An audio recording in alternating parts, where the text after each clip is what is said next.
Hello and welcome to Today's Students, Tomorrow's Talent, the podcast about work and learning after high school brought to you by Lumina Foundation. I'm your host, Dakota Palicki, and thanks for spending a bit of your time with me.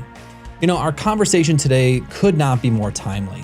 Headlines across the United States warn us of labor shortages in key areas like healthcare, education, and basic public services. Many private companies are struggling to fill open vacancies, especially in intermediate or experienced roles and first-level management. You know, meeting today's and tomorrow's labor demand is not a simple challenge. There are many factors and even more solutions available to employers, policymakers, and leaders. And we've heard many of them, improving wages, changing conditions like scheduling and remote working where possible, and even restructuring some job roles and qualifications. But there is one solution set that gets little public attention and yet has some of the highest potential for addressing this complex challenge. On today's show, we're going to be spending time talking about career pathways. Career pathways go by many names, but generally it's exactly as it sounds, a pathway of work and learning that allows someone to move up, around, and through a career. Importantly, we are going to be talking about pathways that not only allow someone to enter a career, but also allow someone to move from an entry-level role to a more experienced role with better wages. Later in the show, we will talk with two large healthcare systems to get their employers' perspective on the issue. They're going to be sharing some of the strategies that they're using to create strong career pathways that allow them to keep up with labor demand, and how they prefer to partner with education and training providers, moving past a transactional partnership. But first, I sat down with Dr. Jill Buban, Vice President and General Manager at EdAssist. We begin our conversation by exploring what a quality career pathway includes and how EdAssist helps colleges and employers work together to meet today's labor demand. Let's listen in. Well, Dr. Jill Buban, thank you so much for spending some time with me today. I'm excited to continue our conversation. If you can just start us out, tell us about EdAssist. What do you do? You're the Vice President, General Manager of EdAssist. What is EdAssist? Yeah, sure. Thanks so much for having me today too, Dakota. It's really my pleasure. I'm a big fan of your podcast, so thrilled to be on it. So I came to EdAssist about 2 years ago with the vision and really dream to be able to transform working adult learners' lives at scale. EdAssist serves about 250 clients, many from Fortune 500 companies. And within that client base, we have about 500,000 learners utilizing their education benefit through our platform, through our tech platform every year. So we're that intermediary between companies that have education benefits and are really looking to transform their workforce, give back to their employees through an education benefit, and also really give back to their local communities and society as a whole through increasing access to education. We have a team of about 300 people supporting all of these employees and our clients, as well as strategically consulting our clients on what the best education options are for their current and future workforce. So it's exciting and it's great this time of year. We're heading into graduation seasons and those kind of roll on for working learners. So it's just fun to see so many people's kind of dreams and goals come to fruition. Yeah, absolutely. We're recording this in early May, so I know right now it's tough to say where everyone's running into graduation season and all that. And I'm curious I want to get to talking about the career pathways and the great work that you're all doing. I know you have some new pathways and all those things underway. But just stepping back just briefly, you said you work with many clients. Most of those clients are for-profit businesses, right? And when you say that they're offering education benefits, is that typically like tuition reimbursement programs or access to free education and training? If you could just help set the stage a little bit about the kinds of clients you're working with and what they're trying to offer their employees, that'd be helpful. Yeah, absolutely. So the majority are for-profit corporations. We do have about 28% of our client are healthcare. So some of those obviously fall in the non-for-profit space too, or the public sector. But we are We started 15 years ago. So exciting. I hope we're going to have a big celebration this year, but really focused on that transactionary tuition reimbursement. Within the past 5-6 years, we've really seen this education benefit be a strategic differentiator for the majority of our clients. As you know, in a COVID and post-COVID world, many labor markets got very tight.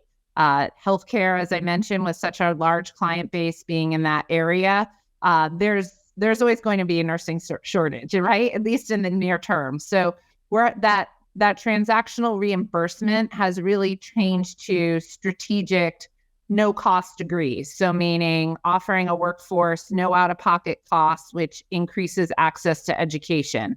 Employee has no worry about that. Non-credit or skills-based learning opportunities. We've seen a huge spike in that, about 10% last year alone. And I should say with no-cost degrees, 33% increase in those offerings last year. And then we stayed really tried and true to about 40% graduate degrees as well. So we have a really good mix of degree, non-credit learning, and then we have opportunities in self-directed learning as well, and really any type of training you can think of. So if a frontline workforce is looking for manufacturing, or STEM-related upskilling, like we have a solution for that. And again, it's through that consultative, strategic process and working with the client to understand who's your workforce, what do you need? Do you need something different from your entry level or frontline than you do for your senior level management? Do you want to bifurcate in that way, or do you want something for the general population? So we really kind of go deep and broad, but it has, to kind of get at your question, it's gone from just that traditional tuition reimbursement to something much more strategic through the variety of product offerings in the education space. I so appreciate that. Some years ago, Lumina was working with some large corporations, and there's some good tools and resources out there that was really looking at what's the return on the investment of their tuition reimbursement programs. And, there's a number of findings. There's a lot of great resources out there. But, one of them was that, honestly, a lot of companies were offering fairly generous reimbursement programs, but the majority of people using those were people pursuing graduate level degrees. And so a lot of companies said, we set this up with the intention of upskilling and reskilling perhaps a frontline workforce or, our workforce that might not have their first credential yet. And that's not quite working. And the second thing, one of the key pieces that always stuck out to me is really how much support companies and organizations that were offering education services needed to just do their own internal marketing for them, and to find a new strategic way of aligning those supports to their own workforce demand. You all recently, in February of this year, kind of announced the development and the launch of 16 new career pathways with the intention of doing that exact thing, really helping folks upskill, reskill, and fill critical job demands. Can you tell us a little bit more about, what is a career pathway, and dig into a little bit about what you announced in February? Yeah, absolutely. These pathways were really, I think, a labor of love for a large part of the EdAssist team. We all dug into this and started with national level research. What are the top needed jobs across the nation? Looking at a variety of studies, and then being very thoughtful about every step an employee might take. So we start it's not just a path to an entry level job. It could be, but it's a pathway for someone to explore and envision a lifetime career. What happens if I get into this entry level job and 5 years from now I have opportunities? How do I continue to upskill? How do I continue to keep pace with job trends nationally, job trends in my company? So we were very thoughtful about all of these things and really looking at an employee or learner journey so that they can continue to keep doors open for a future they might not know about yet. At any rate, all of these career pathways start with both the opportunity to use to obtain a high school degree through our partner, Smart Horizons Career Online High School. I have to give them, Howard Lieberman, their superintendent, a shout out. We love working with them, and I just think they're like an amazing, amazing opportunity for so many companies to offer their employees. The other first step of these pathways is an English language learner offering. So when I look at both of these, the population of our workforce now, many people aren't going to raise their hand at the entry level and say, I can't use this benefit because I don't have my high school degree, or I'm not proficient enough in English to go to a university or a community college or an online skills-based provider. So we feel it's really crucial to start with those options and to talk to our clients about including those options in their policy for their education benefit. Then they start with different high-need critical frontline or entry-level jobs, and people can work their way all the way up through to, a chief nursing officer in healthcare, or a cybersecurity expert, a CMO, any type of chief officer. We recognize that those are kind of the pinnacle of a career, but again, it's all stacked in with different credit-bearing and non-credit-bearing options. So I think the other part was this exploration of a full career path. We were also thinking about, well, there's a lot of people that are at different parts of their career, but can relate to this pathway. So we have a lot of different on-ramps. You may have your high school diploma, for example, and you go right into that first path. You may be a nurse with excessive burnout, but you love the culture of the hospital system you're working in. So you transition through a certification to a different field within the hospital, or perhaps go back and get a master's degree and go into the administration side of the hospital. So that second part was very thoughtful about many on-ramps and off-ramps that life kind of takes you, and that one path isn't always direct. So really being thoughtful about starting from the beginning or base of your career and then anywhere along that trajectory, and kind of showing what those education options are to meet that career path and the different options on that path. I guess the third kind of recipe for success that we're really proud of is the selection of the learning opportunities amongst the pathway. We launched something last year called the Workforce Education Network, and that is now a group of 11 institutions and non-credit providers in this space, for which we had created our kind of EdAssist seal of quality approval, but again, using national research, McKinsey studies, Third Way studies, actually even Lumina Foundation, looking at where are working learners most successful? Where can I sleep well at night telling employers, our clients, to send their employees to? So on those career pathways, our standard ones, we rely on that workforce education network as much as we can. And then we also customize for our clients. Thus far, the healthcare sector has been extremely interested in these career pathways, in attracting talent and also retaining high-need talent. And we've created a lot of customized pathways in their high-need areas.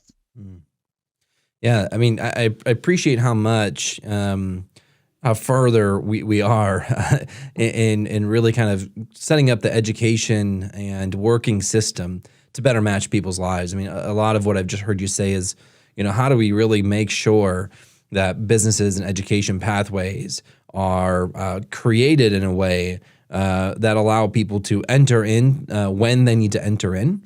And that there are multiple entry points available along the lines of a spectrum. And also that, there are multiple exit points that allow people to kind of, bob and weave as we know life happens. All of us who work jobs know that you get into a job, you work for a while, and in a couple of years, you either need to learn some new skills to stay in your current role because things change, or perhaps there's an opportunity for the next role. And I know healthcare really lends itself very well to that. And just looking at some of you have nursing pathways as well as allied health pathways, and how do you move from working in a pharmacy to becoming a pharmacy tech, and becoming a surgeon tech and medical imagery and all these other things.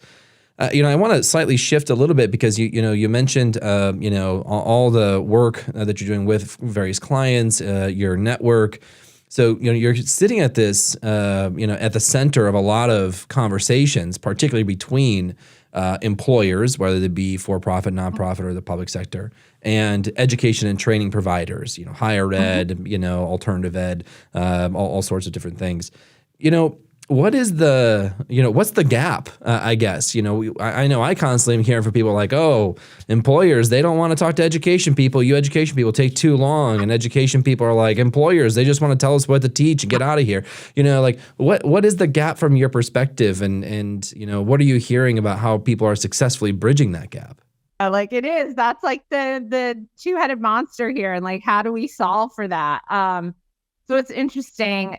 I think the part of the vision behind that workforce education network too was to have buy-in from those institutions to be collaborating together to try to solve problems for the workforce, and exactly what you're saying. And we're, working on convening that group with some of our client leadership in the next month or so, and really excited about that, to have some of these conversations. I was with a client a month ago, actually on Capitol Hill, and I heard this person say, like, if a university won't build it, like, if we can't find someone to work with, we'll go directly to a community college and offer to build it ourselves. Like, we need to have the speed, the efficiency, the scalability to have the offerings we need. So I think that conversation, like, I see EdAssist playing a really important role, whether it's our account management team or our consultants or me and my team, really listening to what the clients need and bringing that back to the institutions. I'm oftentimes on the phone with our providers saying, do you have X? Can you create X? How long will it take you to create this degree, certification, certificate? So I'd love to see the divide through conversations come closer together. In the meantime, I do feel like we're trying to do that work by bringing the high need areas that we hear from our clients directly to institutions, and then oftentimes other education providers. There's a lot of quality opportunities through credentials and upskilling and reskilling in kind of the ed tech space. So it's an interesting time right now, I think. Like, we rely on our institutions. We want them to be the first line of defense, so to speak, or the first responders to what clients need. But we also do a lot of work evaluating different ed tech companies that offer credentials in terms of, their quality offerings and who we should present to clients if post-secondary ed can't respond to the need. One of the things I've heard from post-secondary institutions who are trying to be really responsive to employer demand, we work a bunch of local community colleges, for example, and they'll have an employer that says, hey, I need you to stand up this program, or, I need people with this kind of training. One of the challenges they have is sometimes the employers are saying, yeah, I have, 10 jobs that need to be filled with this skill set. Can you start a program so I can send people through to fill these 10 jobs? And the reality is, like, no, sorry, like, the business model doesn't work out. Right. There's a lot of, development work, a lot that has to go into developing and then delivering that program only for the net of 10.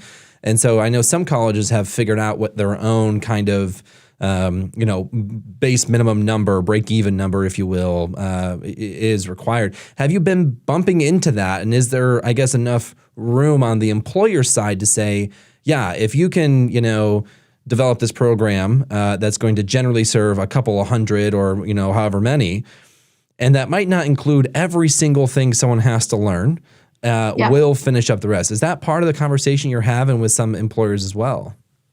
It is. And Dakota, it it goes in a couple of directions. A lot of times when we're evaluating institutions for depth and breadth, it's more of the scalability. Can you take 200 learners from a client for your certification in business analytics?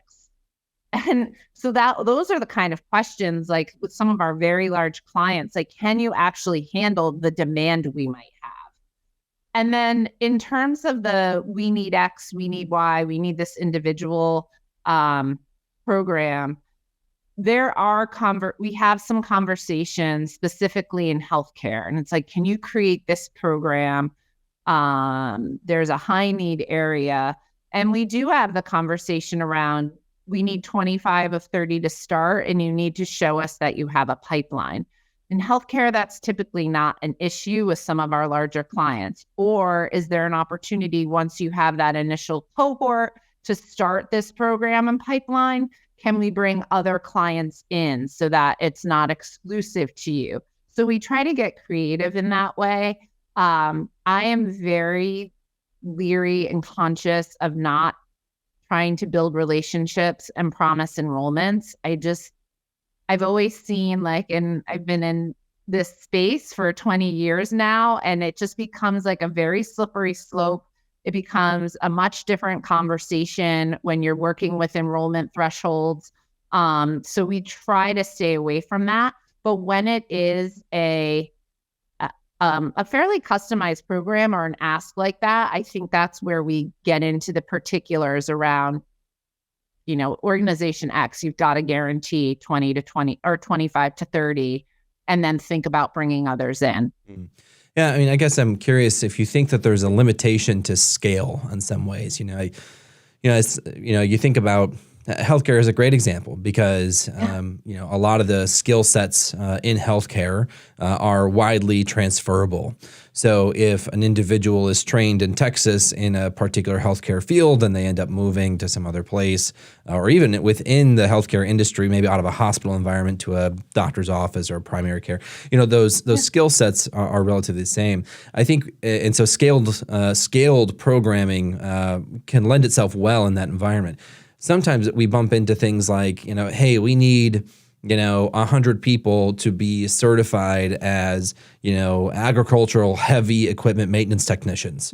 Or I was talking with some folks up in Colorado, and it's like, yeah, they have a big labor market demand for ski lift operators, but that's only a really small part of the country and world. And so sometimes when we think about scaled interventions and scaled programs, do you agree or how would you, I guess, respond to sometimes scale can't be achieved in some of these areas and we just need to be okay with that?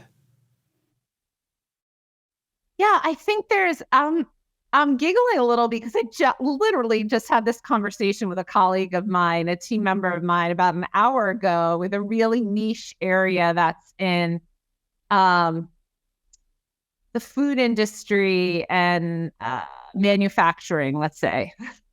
And it was thinking about, why isn't there a train the trainer model, or why, for the ski lift operator, that person, they're probably really busy for like 3 months out of the year just before the ski season starts. And how do you bring something like that online? How do you bring those opportunities? So I do think that there's, to your point, healthcare is probably pretty specific, or some other entry level positions. All of our pathways, for example, data analytics, a lot of the IT categories, project management, scale those all day. We can get institutions interested in that. But there are these fairly niche areas that it's a hard ask to ask someone to create that. And then we're going off to figure out who has those trainings. I remember we actually did just have a franchise client ask for a physical trainer certificate, not a physical therapist, but like a trainer in the gym, and another very kind of more niche certification. And they wanted to offer that broadly. So kind of it was a lot of research involved into who actually offers that, both within our institutions and then outside of our institutions, and bringing forward 2 to 3 quality providers, because that wasn't a program we were going to ask to go have approved by a faculty senate somewhere. Mm-hmm. Mm-hmm. So I definitely agree. Like some, it's like they can scale all day, or the institution could do some research, or we can actually even provide them research because we've been in the space so long. We have phenomenal data on programs and say, like, there will be a long tail of need for this if you build it. Where, to your point, the ski lift operator, the franchise froyo machine, like the nutritionalist or yoga coach, like those things we wouldn't ask. We'd be looking for other resources first. Yeah. Yeah. I mean, I know sometimes I just want to grab some of the employers I work with and just remind them, like, hey, you can't outsource all your education and training. Like, there are some things that you're just going to have to do. And I want to grab the education side folks and be like, sometimes you're going to need to be told what to teach by some folks because they do know what skills are needed. And I appreciate your setting up tables to have those conversations. Dakota, there's a couple of institutions, like one at least at University of Maryland Global Campus is in our workforce education network. They have essentially what's a learning marketplace that they're building now. And it's a lot of skills-based, high-need areas that maybe they wouldn't have been able to build within the system, but they're building it by relying on external providers that they've vetted. Or sometimes, like, I'll send like, hey, you should look at this person or whatever. I mean, Western Governors is another example where they're building that kind of marketplace. So they're relying on external sources instead of trying to build it their own. And then they're not on the hook as much for those upfront costs. Mm-hmm. Yeah.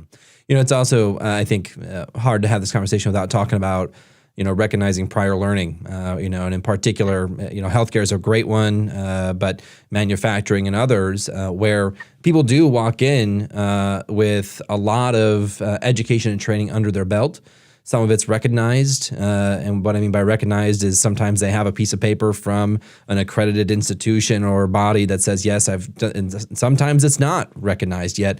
How have you, incorporated some kind of assessment of prior learning onto a career pathway to let a worker know, hey, you don't have to start from square one and reprove that you can do all the stuff that you're already doing in your daily job? Absolutely. And this is like this holds a place in my heart, being at all working learner institutions. And it makes me laugh a little, Dakota, because I remember we were like the oddball, group on campus 20 years ago. And now like PLA is sexy, like, oh, let's get prior learning credit. Right. So with our workforce education network, all of those schools provide that evaluation of credit, so the PLA. So we're really proud of that, and they're in all of our pathways. We talk a lot about that opportunity to our clients. We also talk to our clients about the opportunity for us to bring some of our partner schools in to evaluate their in-house training programs. So, let's look at what you have in-house and where the program that 75% of your frontline or non-degreed workers that are going to take advantage of this education benefit through EdAssist have to take. And let's bring in 4 of our no-cost school partners to evaluate that. And right off the bat, your learners are going to see that they got, I don't know what it is, 3, 6, 9 credits, whatever it may be, 12 credits. And that's such a boost in their confidence. It makes them feel like they have something under the belt because, as you know, oftentimes that journey to the full degree can be overwhelming or underwhelming in terms of the length it takes. So we look for those opportunities, whether it's for the individual or for in bulk at our clients. Mm-hmm. Yeah, and I guess one of the messages that I hear very clearly, especially for community colleges and other providers that want to work better with employers and want to look at career pathways as a way to move forward, that you kind of need to have a sound prior learning, assessment process to give people credit for that prior learning. That's it's helpful to hear that it's being embedded kind of as a standard practice with you all.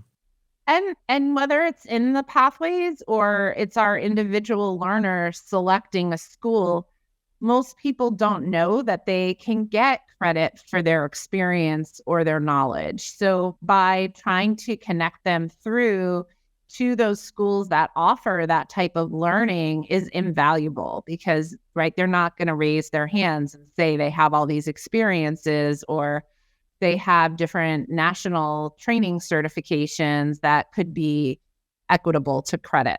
Yeah. Well, this has been such a great conversation. Before I let you go, I'm wondering to get your, to make you do some future casting, I mean, career pathways, is something that's been on the minds of a lot of folks, and you're clearly, leading the conversation in many ways. We know that industries like healthcare, manufacturing, these large industries that are structured in this way kind of lend themselves pretty well to a career pathways approach. What do you think the future landscape holds? What does it look like? Infinity and beyond. I think Dakota. I guess I would say like future casting. I think oftentimes we put ourselves in boxes and say, well, career pathways they're great. Like we see our healthcare clients going way out ahead of the space and implementing these, and perhaps like other sectors hesitating a bit. The one thing that's great across every sector is thinking about exposing your employees to opportunities. It's that exploration of, what do I want to be? Where do I want to go? What are the opportunities? Look, I'm actually being offered a free education, but I need to figure out how to go about using that benefit. And this exploration is just a great opportunity for any employer to offer. It doesn't mean that you're going to lose your employees after they, finish something in a different area where you don't have a job opening. It just means that they're exploring something that's meaningful to them and are likely going to be more successful in terms of persistence in that program because they have a sparked interest in it. And then I think the other thing is how we look about our workforce, and maybe these career pathways are connected to that a little bit. We're able to retain our talent in many different job sectors through different career laddering, career pathways. But we also work with quite a few franchise clients and growing in other areas who are saying, if we can retain our employees for 18 months, 24 months of an associate's degree, that's a win for us. Like the turnover rate in some sectors is so high. We're talking 45, 60 days. So if this benefit and this exploration of a career through a pathway can retain our employees for even 2 years instead of that golden handshake in 30, it's a win. So I think if anything, I hope obviously attraction, retention, upskilling, reskilling, the hope of a better future for so many employees nationwide can all be achieved through these career pathways. But I think it's also connected to really how we think about developing the workforce, and that it may not just be internal to our company to get to that 30-year golden handshake, but it could also be developing the employee for their good, for their family, for the best of society. And it may mean in 2 years, if you're at a franchise, or 8 years, if you're somewhere else, that they may move on to something else, but you retained a high quality employee for that length of time, and you provided something to them that's invaluable in their lives. So I think it's opening up those conversations too around what it means in terms of, equity and access in society through education. Well, that's definitely a vision I can get behind. Dr. Jill Buban, thank you so much for joining me today and sharing a little bit more about EdAssist's work and just bringing us inside the fold a bit. I have enjoyed talking with you so much. Yeah, you too. Thank you so much, Dakota. It's really been my pleasure to join you today. Absolutely. We'll be sure to check out your work, and there's lots of information in the show notes. So, but for now, thanks again, and we'll talk to you soon. Okay. Thanks, Dakota.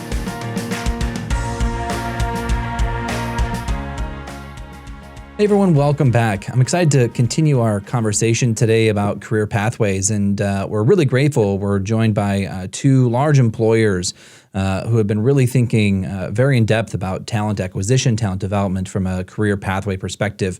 With me today is Gerard Camacho, the Assistant Vice President of Workforce Development for Advocate Health, and also Dory Manor, the Vice President for Talent Acquisition and Development at the Yale New Haven Health System. Thank you both for joining me. And Dory, I want to jump in straight with you today. I know that the Yale New Haven Health System, you're the primary teaching hospital for Yale School of Medicine. You're the second largest employer in the New Haven area with more than 12,000 employees. So obviously you have a big role to play. Can you talk to us a little bit about Yale New Haven Health and your overall approach to talent development and talent acquisition? Sure. Good morning. So actually, the health system has about 30,000 employees. Yale New Haven Hospital has about 14,000 employees. We really, love to realize that we have great talent within our organization, and we believe that we should be developing our talent internally. We are cultivating by working closely with community partners and academic institutions to develop those high talent pipelines. So, Dory, I got to imagine a lot of your role in that kind of talent development side of things is looking at your incumbent workforce already and figuring out how to fill current or future job demand using your, incumbent workforce. How do you kind of approach some of that work? You've talked about some of your partnerships. Is it primarily through partnerships with other education institutions, or do you all provide some internal training? How do you go about that kind of talent? It's really both. So we work with a lot of universities. We have strong partnerships with, a lot of schools in the area and regionally. So we really try to make sure that, we're extremely fortunate that we have great partnerships with our local education and academic centers within our geographic footprint.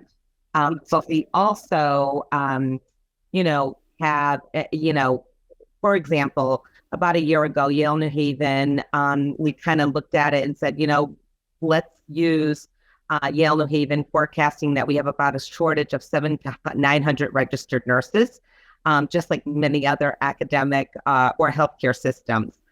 So immediately we engaged with universities, about 4 or 5 universities in the area to close that gap. While identifying the need for the resources, we provided a financial support, and for 4 years, in addition to expanding our clinical placements for students in creating joint practice faculty positions. Another example is working closely with New Haven Public Schools in job positions, where we have opportunities within 1 or 2 of our Yale New Haven Hospital campuses during the summer, in which we have many students come in and working with many Yale New Haven leaders, to really kind of have them do internships so students get to understand what the needs are within healthcare and really get them to be interested in going into healthcare when they get out of school. We have many of our leaders are innovative, and they are part of the advisory councils for a lot of the schools and colleges. So that really gives us this strong partnership with them that we can create these strong allegiances.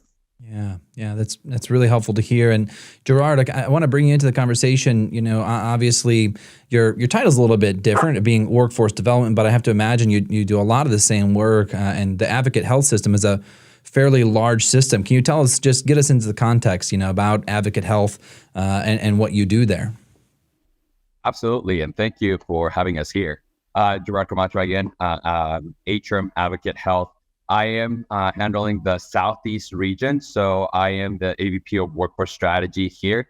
Recently, we just combined 2 big systems, right? Atrium Health is about 75,000 teammates, Advocate about the same amount. So now we're at a total of about 150,000 teammates over multiple states. And yes, we have a strategy that we're looking at. Just like Dory was talking about, we keep hearing this shortage. There's a shortage. And what we decided to do is take an approach of workforce strategy to analyze what is going to be the talent, demand, and supply. And that means doing, first of all, acknowledging and recognizing which are going to be our hardest to fill positions and the most important key job roles across the regions, right? And then from every single market, because every single market looks a little bit different for us. Then from there, based on that data and information, doing that talent supply and demand analysis to figure out, okay, if we have a certain number that we need to hire for these critical job roles, let's figure out via surveys, what is going to be our talent supply? And that is working with the colleges and the universities to figure out what is going to be that talent in terms of number of students going into these careers, whether or not they have empty seats, whether or not they have vacancies, completion rates, and what is our market share for every one of those programs, right? And then from there, analyzing that talent demand and supply with a forecasted analysis of the next 3 to 5 years to figure out what is going to be that delta in between our shortages. And based on that, then we do those partnerships, just like Yale was talking about. How do we create additional capacity in those communities, right? How do we create opportunities for faculty positions to take place? Because we may create additional seats, but if there's no faculty or preceptors, then we're still missing one important side of the equation. And then the other one was, well, there's a lot of individuals that are not wanting to go to clinical careers at the moment, but there's a really great talent pool within the community of individuals in underserved areas where they will go into service industry, where we can provide assistance, services, wraparound services, early exposure through a methodology of how do we create exposure to healthcare careers early on, to how do we support them financially through that process, and how do we get them into those careers, and then from there provide an additional influx of talent into those critical job role certification training or degree training opportunities.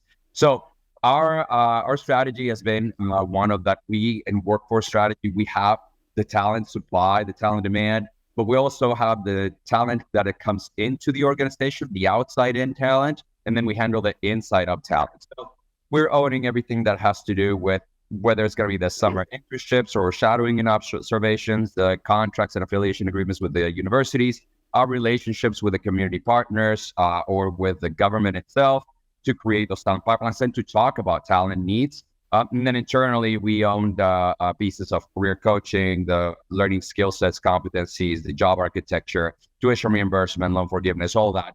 And we use every single one of those tools to make sure that we are going for our ultimate goal, which is we want to be at 0 time to fill for those critical job roles within the next 5 years.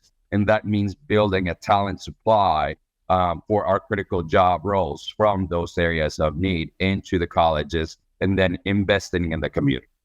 So I want to, you kind of, as you were talking, you mentioned that a lot of what you do at the beginning is to really look at some of the trends and some of the data to kind of help anticipate and make sure that the supply and demand for jobs in certain occupations is there. And I guess there's kind of 2 questions here. One, can you give me a sense of what kind of data you're looking at to help understand what demand is going to be and how you're reasonably forecasting, it looks like we're going to be needing, this, that, the other. Because we do hear about shortages all the time. So understanding a little bit more about what data you might be looking at. And the second is just give us a sense of, some of those the actual jobs and those most in-demand roles that you see that have come out of that data analysis.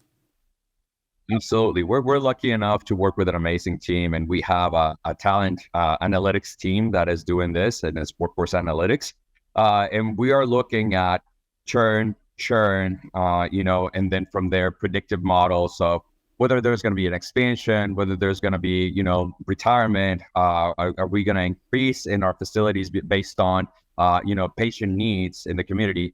All that data is taken into account to do a forecast projection of those critical job roles. And the critical job roles that we identified were based on committees that were from leaders from clinical and non-clinical spaces across our organization to say these are going to be the ones that are key for our operations in the next few years. Then we double cross-reference that data with the hard-to-fill positions, vacancy rates, all that.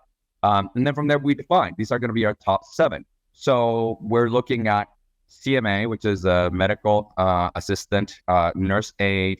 We're looking at, radiological sciences, lab technician, EMT and paramedics, LPNs, RNs, and the ones that are pretty much a pain point for all of us in healthcare across the entire United States. So it seems to be a common trend. There are minor differences per market, as we're talking about. It's very different to look at a rural area than an urban region, and the needs may differ a little bit. There may be 1 or 2 positions that swap in terms of need, but they usually are the top 7. Yeah, that's really helpful. That's really helpful. Maybe this is a good time, Dory, for you to come back into the conversation. When we talk to employers and education providers, there's typically these narratives, and there's been some really great research on this too. There's one called the Partnership Imperative that just came out from some folks at Harvard who looked at the relationship between employers and community colleges. And really that kind of backs up a lot of what we hear all the time, that there's almost, kind of 2 perceptions. The education sector, who's offering, workforce training, certificates, certifications, degrees, et cetera, all these credentials, they kind of say, gosh, employers just want us to respond to the next demand. They don't really get what it takes to do this kind of work. And, the employer kind of perspective is education's very slow, and, they're not really quite nimble. And that primarily that an employer is a consumer of talent. And I guess I'm curious, Dory, maybe you can kick us off, whether or not you kind of agree or disagree with those narratives. Are employers simply consumers of the education sector, or do you think employers have a larger role to play in workforce development and education? Yeah, I believe that we are partners. We have to be partners. We have to work collaboratively in ensuring that we're meeting the needs of the folks within our communities, but also, right, we're marrying that with our needs. I don't believe you'd hear that from our training providers. We have thousands of students that rotate through our health system every year. We support our programs by, providing exceptional clinical experiences within our inpatient areas, ambulatory settings, and, even our primary care centers. Great partners are those who are innovative, take time to learn the dynamics of the industry, and the one to learn about our needs, and we learn about their needs, right? And providing flexibility in school schedules to accommodate working adults. So we really try to work with them to look at what are the needs of the consumer, and then also how do we meet those needs for the universities, which we work with, and for us as the employer. I think we do a really good job of that. We also partner to offer the tuition reduction scholarship opportunities to our staff to marry that with them. So I think we work really collaboratively, and I think that's an important ingredient, because if you don't have that, I do think that's where universities feel like, oh no, we're just trying to meet the needs of the organizations, of the employers. And I don't think we do that. I think we work really, really well with them. With all of our partners to really meet the needs. We have to do this together. Yeah. You mentioned already, through our conversation that, we are responding well to some of the student needs. You've talked about some of the financial supports that are available, shifting schedules, work and learn models, those kind of things. But in your partnerships, you mentioned kind of also listening to universities and colleges and other training providers about what their needs are. What have you heard from colleges and universities about what their needs are that are different from what a student might need? It's interesting because they're looking to, some of the education costs are so high now. What we hear from universities are that students kind of need a employment while they're going through the educational process.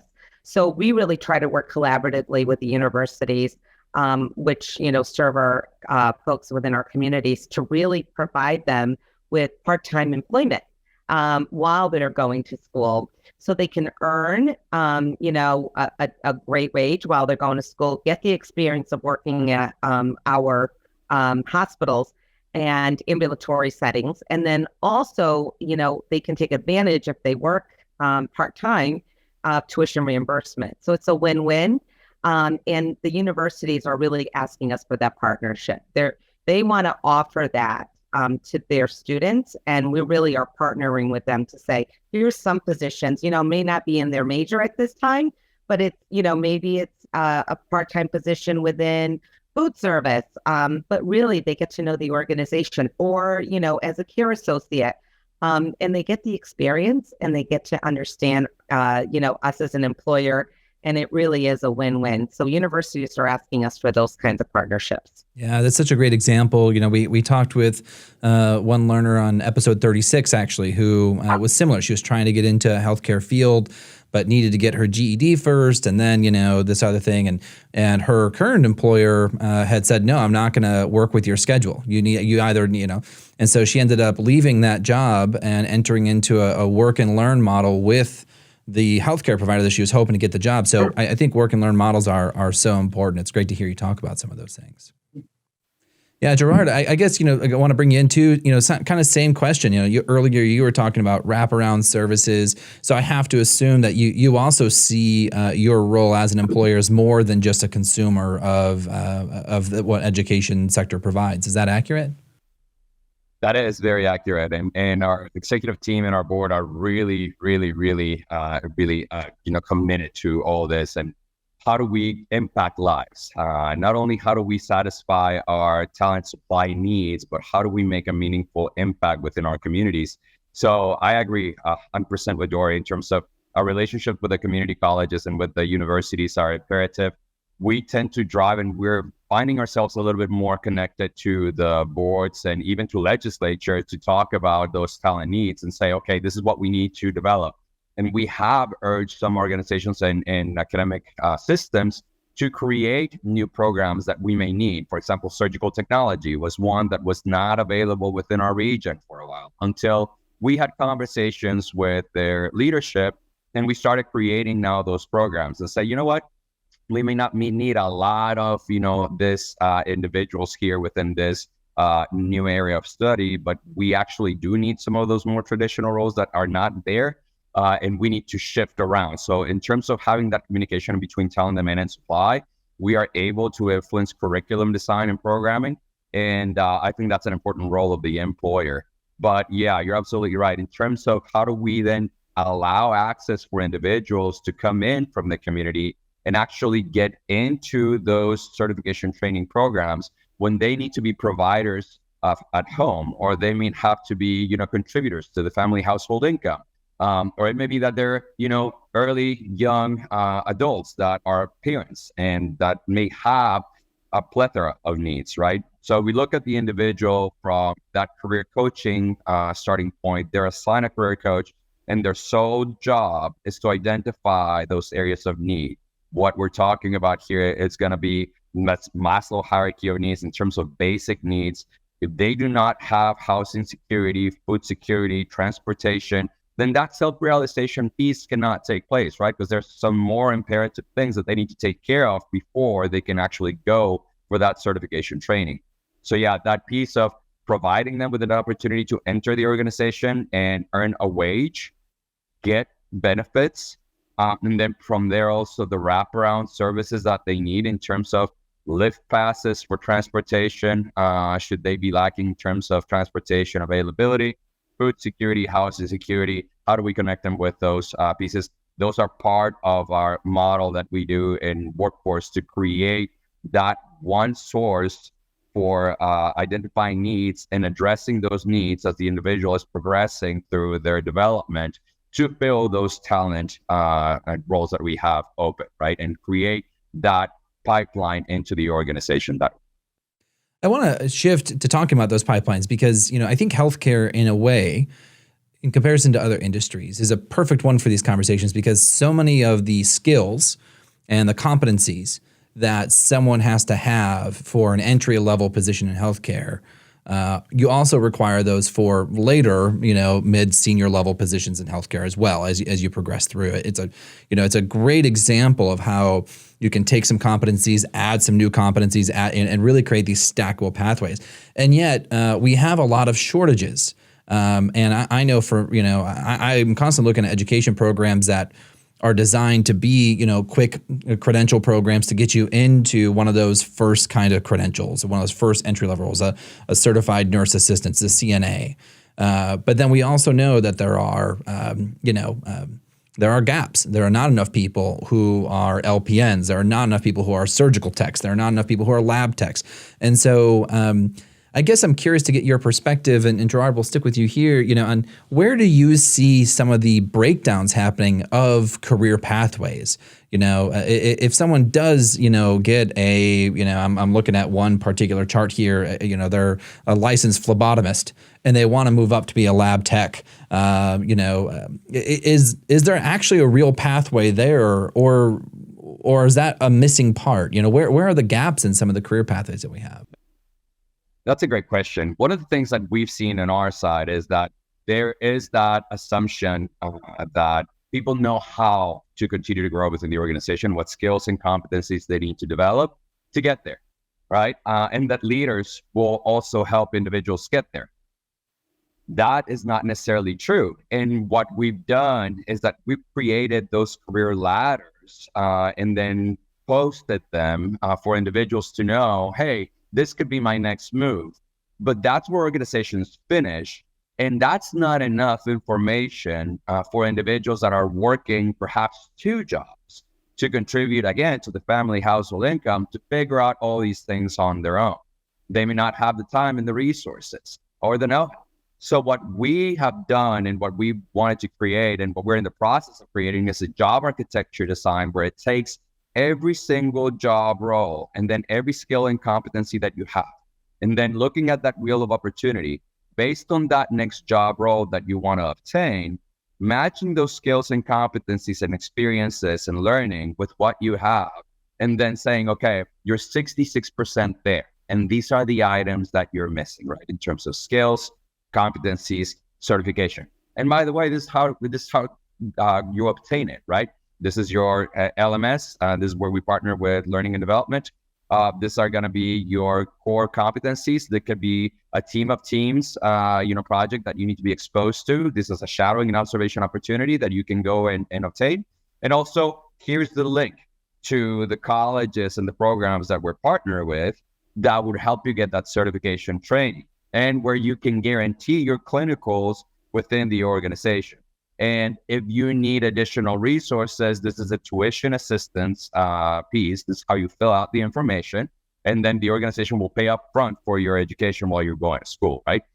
So it's a matter of really putting all these activities and removing all these barriers that may be assumptions that we have about people wanting to grow and develop and having the capacity, not only to take on that information, but also to, figure and put those puzzle pieces together. It really is on us to create those pathways and to remove obstacles for people to go into those job roles and create opportunity and support them while they're going through that process. I think that's where we're going as organizations in the future. And if we're not doing that, then like your story, we're going to be losing talent to the organization that is.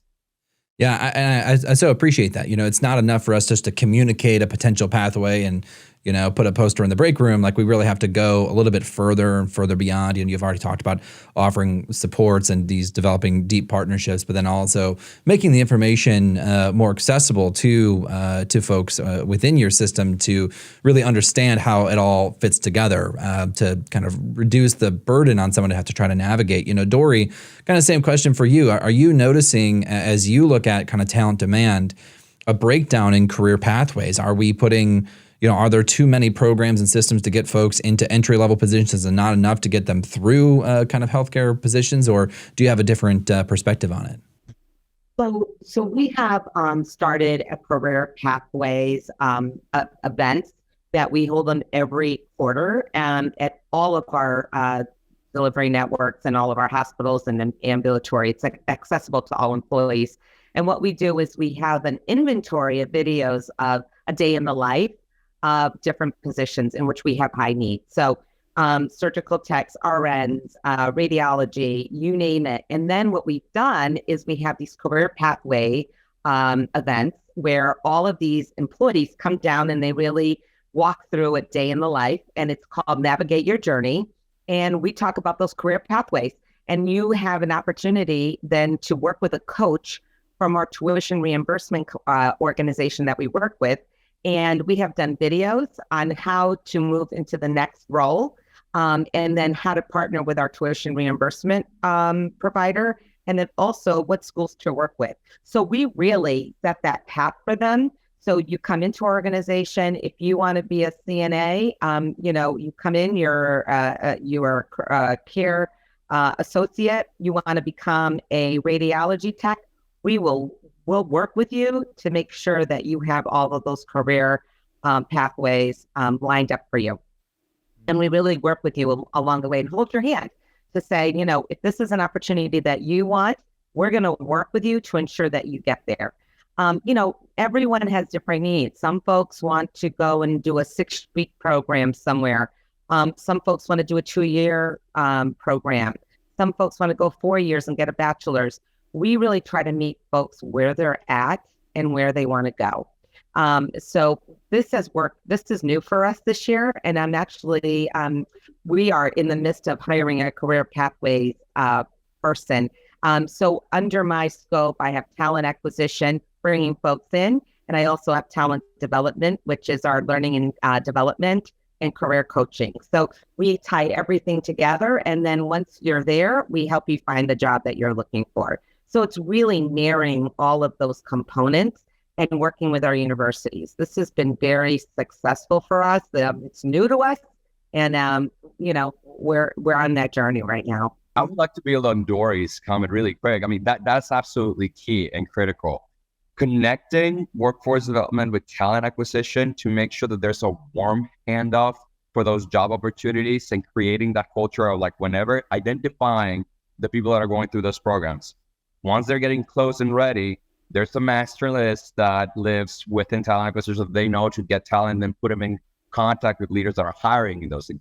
That is key for the success of the individuals that are completing roles, because what we've seen also in past years and in other organizations is that people complete certification training and degrees, and then they're spinning around trying to figure out where to land and how to do it, right? So that warm handoff that Dory was describing is absolutely a key component to guarantee their placement, their progression, and also that level of effective commitment that we want to build within them for them to stay within the organization. And that's an invaluable item. So thank you for bringing that, Dory. Yeah, and Dory, you talked about kind of coaching and referring folks to coaches. I guess I would love to learn just a little bit about that, because I think in a lot of companies, if they think that's what the HR department's for. So you go to HR, and not every HR department is created equal. And so I find it interesting to hear you use the word of coaching, that you bring on even a new position. Talk to us about how you kind of incorporate some of that coaching element and why you think that's critical. Well, so we've worked very closely with our reimbursement, our tuition reimbursement provider, and they are amazing. And we've been working with them to really create these career coaching opportunities. So an employee that wants to go back to school and says, I'm really interested. And, Gerard, you said sometimes people don't know what that looks like, right? They don't know where to start. This gives them an opportunity to have a conversation with that career coach. They may think, I really want to go do, I really want to be a registered nurse. Well, maybe they think they do. And then once they kind of have a conversation, and we also offer, one of the things is we're creating, we do job shadows, really creating a formal process around that. So you can go and job shadow, but sometimes people don't even know what a surgical tech is and what they do. Then they shadow that and they're like, wow, that is really what I want to do. And then we tie that in with our career coach, our vendor, and they coach them through to say, here's a great opportunity, here's a school, and then based on also affordability. Here's a program, it's through through your community college, very affordable. It's a 2-year program. I'm using that as an example for the surgical tech program. So we really try to walk them through the process, because people don't know what they don't know until they understand the process. So really meeting people, again, where they're at, where they want to go, and how can we marry the two.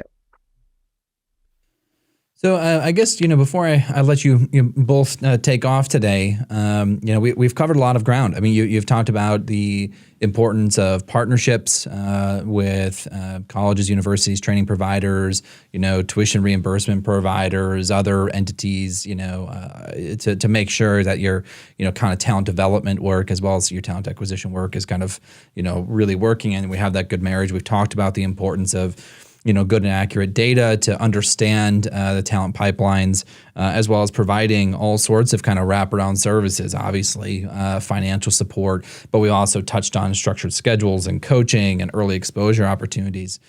I guess, for other employers that might be listening to this and are, staring down a pretty big talent demand, and maybe Gerard, we start with you. What advice do you give to other employers or to other AVPs of workforce development, to make sure that they are doing all that they possibly can to provide pathways for folks in your system? So one of the things that I would say is, you can't do it alone. It really has to be an investment from the executive team to create those workforce development opportunities and strategies for the system, but in the best interest of the organization and the community and the partnerships that we have with the academic institutions, right? I think that there's a great opportunity for us to create evidence-based programming that showcase how is it that talent coming into the organization has a higher retention rate. How is it that we can create those data analysis or analytics to, map out the supply and demand forecast, and how is it that workforce development programs can help meet those needs and their importance in that creation of talent pipelines. And from there, how is it that impacts the bottom line of operations and also the cost of, in terms of traveling, reducing the cost of traveling nurses or traveling surgical technologists.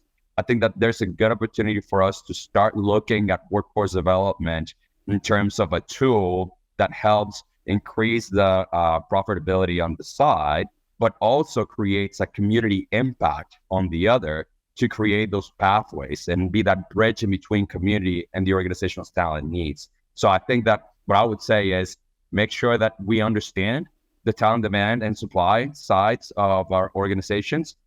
Make sure that we understand what are going to be those community opportunities that could be fomented, that could be grown. And then from there, what are going to be the areas where we have opportunity within our communities? Get the two together and then figure out how do you develop systems and evidence-based design, or again, programs that would go ahead and create those talent pipelines in to serve your talent needs. Yeah. Dory, same question. What advice would you give to other employers or other counterparts that are interested in following your example? Yeah, I would say is being clear on what the needs are of the organization and how you can create, co-create programs together. I think it's really important that you engage and with your local educational centers, and then really kind of see where can you partner in ensuring you're meeting both needs, right? And then also realizing success, however that is measured, I think is reliant on ever developing your workforce. So I think it's just ensuring that you're developing that workforce, offering those opportunities, and working very closely with your, educational centers, university, and all of that. Yeah. Yeah. I should have asked earlier. There's been a big push lately for employers to offer kind of, job guarantees. We think about what the EDA Good Jobs Challenge, so much of that was focused on, hey, can you get an employer to say, if you train X number of LPNs, we will guarantee to hire them. Have either of you engaged in any partnerships that have firm demands? And if so, what lessons would you offer that? I mean, has that been fruitful and productive? Dory, you want to kick us off? Sure. Yes, as I mentioned earlier, we worked with local universities on a registered nurse program, and we've committed to hiring them in the next 4 years. I just think it's really understanding your workforce needs, ensuring that you're meeting the needs with the demands, and really just ensuring that, you're forecasting those needs and ensuring that you can guarantee that. I just think that's really it's just collaboration on both sides.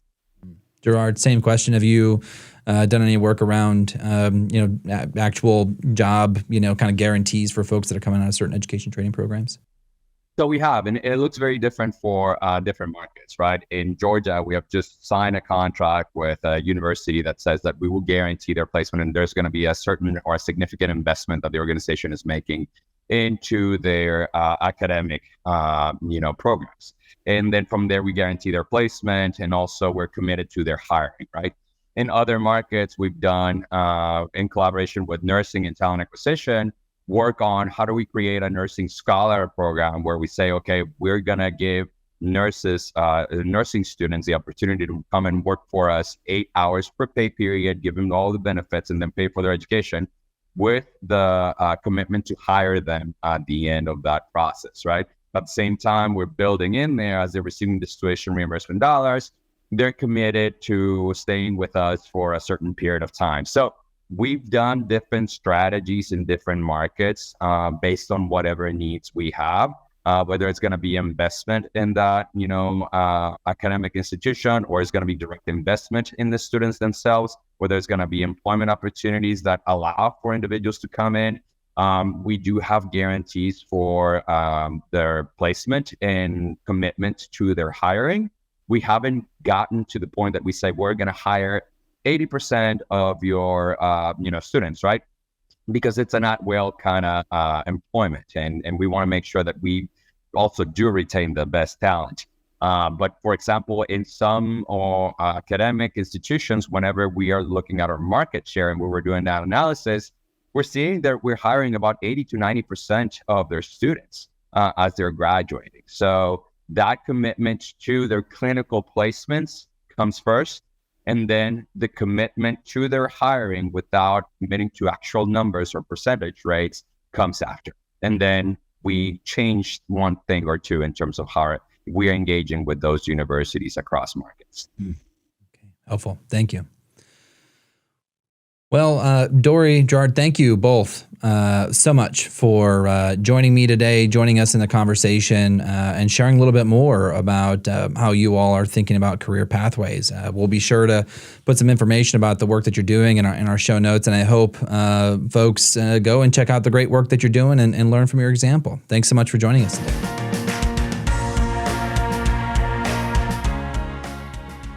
Today's conversation really has me thinking. As we look around at the many education and training programs available for people, so much of it is focused on getting people into entry-level jobs. That's where we put the most amount of support. There are scholarships, coaches, incentives, all sorts of ways that we help people get into a training program to get into that first job. But once you're there, it seems like a lot of that support goes away. It's as if we all make a big assumption that once you're in the system, once you're employed, then everything else is designed for you to succeed. In reality, the pathway to navigate a career, to move up from an entry-level job, is invisible to most people. Sure, we can line our break rooms with promotional posters and inspirational messages, telling people to get their degree or earn new skills so they can climb the ladder. But where did all that support go? Just because people have a job doesn't mean they have a career. Organizations like EdAssist exist to help address this gap, and there are many employers of all sizes that put supports in place to help their employees. What we need is much more of this. For those looking to meet today's labor demand, ask yourself if your organization is providing real support, like coaching, clear pathways, financial support, and flexible work schedules that truly allow someone to get the education and training they need to be successful. Ask yourself if you're getting the most out of your partnerships. Are you working with colleges and universities well? But most importantly, talk to your current employees. Ask them what kind of help they would need to go through a training program that would allow them to get to the next rung on their career. Ask them about childcare needs, transportation, work schedules. Ask them about their lives. The only way to begin to redesign the system is to understand how it works today. Collecting this primary data is a vital first step that we can all take to improve career pathways. My thanks to my guests this week, Dr. Jill Buban, Dory Manor, and Gerard Camacho for joining me today. And thank you for watching today's show. Our show is produced by Jacob Mann and me, Dakota Palicki, with support from Matthew Jenkins, Amy Bartner, and the team at Site Strategics. Well Done Marketing supports the promotion of our show. Deborah Humphreys and Kevin Corcoran provide leadership for Lumina's strategic engagement efforts. And as always, please be sure to subscribe and rate our show wherever you happen to be listening or watching today. If you have a comment or idea for a future episode, reach us at luminafoundation.org. Thank you again for being with us, and we'll see you next time.